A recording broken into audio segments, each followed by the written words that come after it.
Hi, Raghunandan. Hey, hi. Welcome to the show.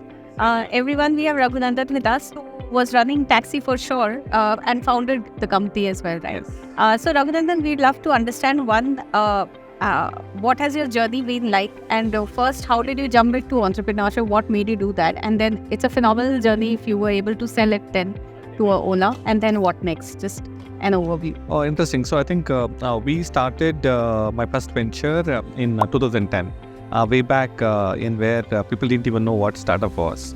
And I think we then also we never had any exits in startups. We didn't know whether you can make a whole lot of money, you can get popular by running a startup and stuff like that. When I look back now, I think we were stupid to really quit a good paying job and start a business. So I think the way we looked at it is, so when I started my first venture, I was 28. I always thought that I'll work for the next 32 years of my life. And so we had a good idea. TaxiForSure is very much similar to Uber and Ola, right?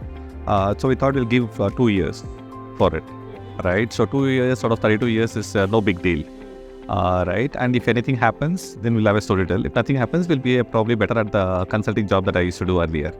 Right, so that was the thing. We jumped into it, and things went for one How time. come a taxi business? So I used to be a consultant. Post my MBA, I used to be a consultant, and I used to travel the length and breadth of the country. All right, and wherever we went to, finding a cab was always difficult. Right, so wherever the company had a partnership, it was easier. All right, there also you take a cab in the morning from the airport and be at the client location till late night, and then back to the airport. The cab was completely underutilized, so we didn't want to do that.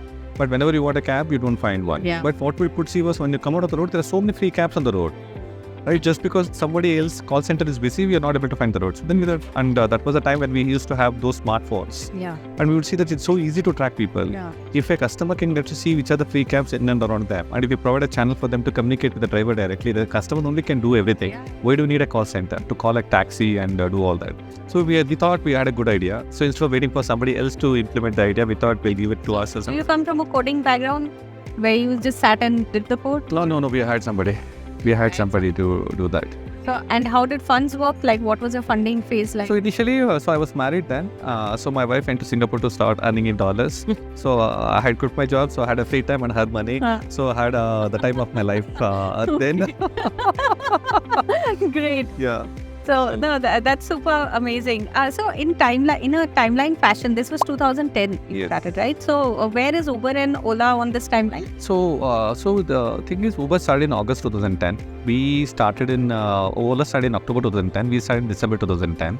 All this happened because the geolocation sensor made to the smartphone in February 2010. So tracking became cheaper. Otherwise, there used to be Meru cabs and stuff like that, which used to have 80,000 rupees GPS devices in their cars. So once you have a phone, 2,000 rupees to 5,000 rupees phones, you started having the GPS. Right. So the technology innovation happened. After that, all of us started building use cases on top of that. Right. How did your first funding happen? Like for formal venture fund? So we were talking to a whole lot of investors, Haxel Partners, Helion Ventures, Tiger, Safe Partners, and all those folks. Right, and so they wanted to see some traction before we do that and stuff like that. So I come from IMA, right? So one of my alums is Deep Kargar of Make Better, and Sanjay Bigchandani of InfoEdge. So when we were starting, so we wanted to reach out to them because they had built startups, they had built large companies. So they knew these investors, they put us in touch with those investors. Got it. And also there used to be quite a few startup events such as these, where we could go interact with the investors. Then the number of startups were not as high as it is today. So the investors were also scouting for some new startups, and we were also scouting for the investors. Some of them through introductions from Deep and Sanjay, few of them through some of the startup events that we used to attend. Then there's no government angle in this business. So that I think in 2010 there was not much of government involved because it was so new inherently, right? So there was nothing much then. Yeah. So off late it has changed significantly. And I think once the revolution started happening, so we were probably at the very, very early stage. Once the revolution started happening, right, not just the government, even the old economy, right, the Birlas, the Tatas, the Ambanis, right, all of them are getting into the startup ecosystem. So whatever you see in Jio, whatever Chandra is trying to build in Tata, the Super app, right, everybody is getting into it. Right. So I think we were at the forefront, and now the entire country is moving in that direction. Got it. And what were the revenues like in the first 1 year and till the time you guys exited? So we used to do around 5 crores, right? First year it was around 10 lakhs. Right. Second year we went up to 5 crores. Third year we were at around 28 crores. By the time we exited, we were at around 56 crores. Okay. So that was the journey. And how did you, was it profitable? It was not profitable. It was not profitable, but burning money. But So the game was either getting acquired or raise more money. so I think it's just that we ended up in a super competitive landscape with Uber, Ola, and TaxiForSure. There was no reason for us to do so, but we just got into an extremely super competitive thing where we had to incentivize the drivers, also incentivize the customers as well. It was unnecessary, but it helped build the market. Got it. So when I look back, right, so the number of people who used to use taxis then have increased significantly. The number of times people use a taxi in a day has also increased significantly. So then I used to consider that as more of an expense, but now it looks like it was an investment to build the market. Right. Now because of Ola and Uber, right, people have this freedom. So they can go anywhere, they know that they can get back anywhere and stuff like that. Yeah. Right. So that freedom came at a cost for us. Got it. And what's this new venture that you are jumping in? So Zolve is a fintech venture. So what we do is we focus on migrants who are migrating, right? So we help them get access to credit in the new country based on their home country credit score. Acha. Yeah. Okay. Interesting. So depending on the credit score here, I can... So let's say if you go from India to the US, right? In the US, you don't have a local US credit history. So all the banks there treat you as high-risk individuals. So all the loans, all the premiums on the insurance, everything is super expensive for you. But you have a great credit history in India.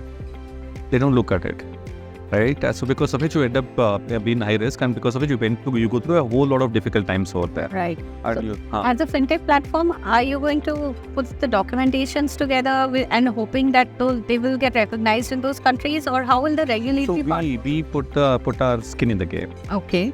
We take the risk.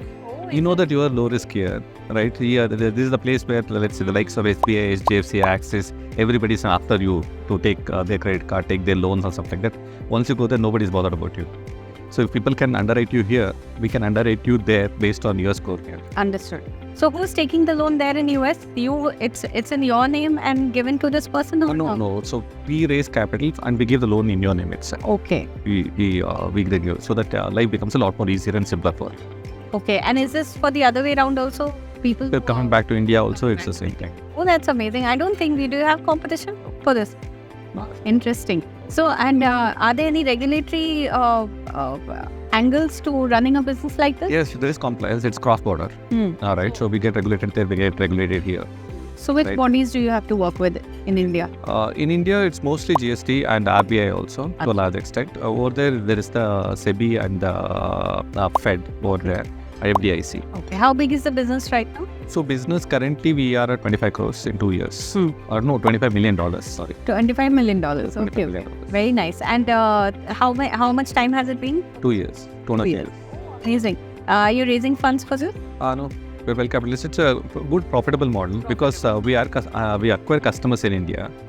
All the revenues are in US dollars. The CAC in cost of acquiring customers is in Indian rupees.